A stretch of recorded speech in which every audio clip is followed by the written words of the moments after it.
Good morning, sir. I know this isn't my typical setup. It's been a very interesting spring break thus far. So I apologize for the late post.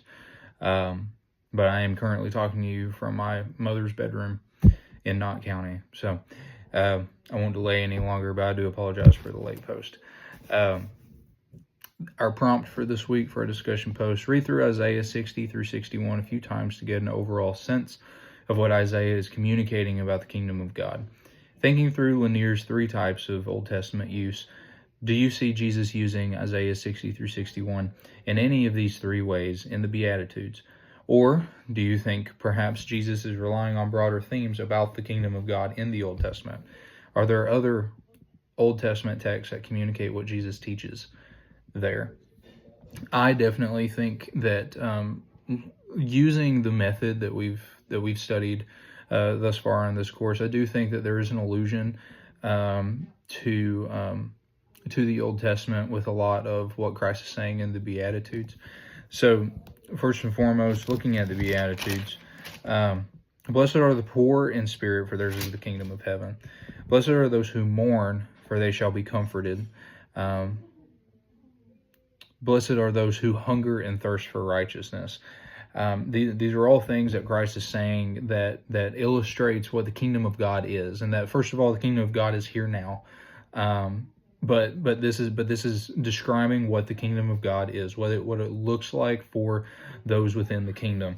Looking back in Isaiah 60 and 61, primarily looking at 61, the Spirit of the Lord is, starting in verse 1, the Spirit of the Lord is upon me, because the Lord has anointed me to bring good news to the poor, has sent me to bind up the brokenhearted, to proclaim liberty to the captives, and to the opening of the prison for those who are bound, to proclaim the year of the Lord's favor and the day of vengeance of our God, to comfort all those who mourn.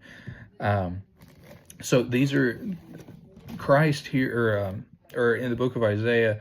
This is looking toward the year of the Lord's favor. This is looking toward the coming of the kingdom, and telling us that, and prophesying essentially that that good news will be brought to the poor, that the captives will be given liberty, that comfort will be given to those who mourn. And I believe that this is an allusion to the Old Testament from the New Testament, because Christ here, basically, it's showing that in the Old Testament, in the book of Isaiah, we are prophesying the coming of the kingdom, and this is what it's going to look like. Those who mourn will be comforted. Those who thirst for righteousness, it will be quenched. For those, let me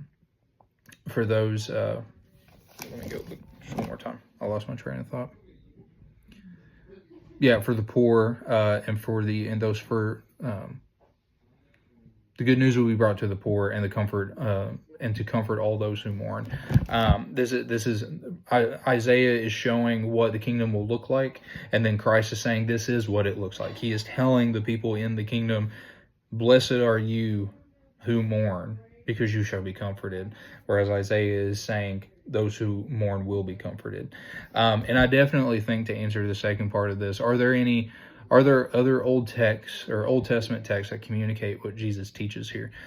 Yeah, just looking primarily, like just within the book of Isaiah, looking back in chapter 55, verse 1, "Come everyone who thirsts, come to the waters." This is showing the compassion of the Lord and the Lord's willingness to invest in his people, and to comfort them, and to console them, to give them and provide for them. So, "Come everyone who thirsts, come to the waters," is an allusion from Christ, saying,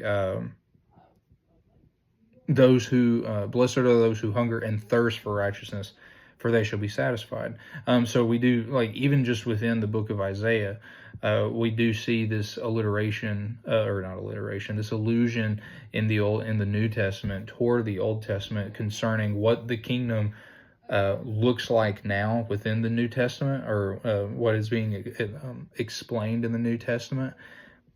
But we saw that in the Old Testament as well when God spoke through the prophets, saying this is what the kingdom will look like, and we see that 100% in the Beatitudes, and we see that in the book of Isaiah.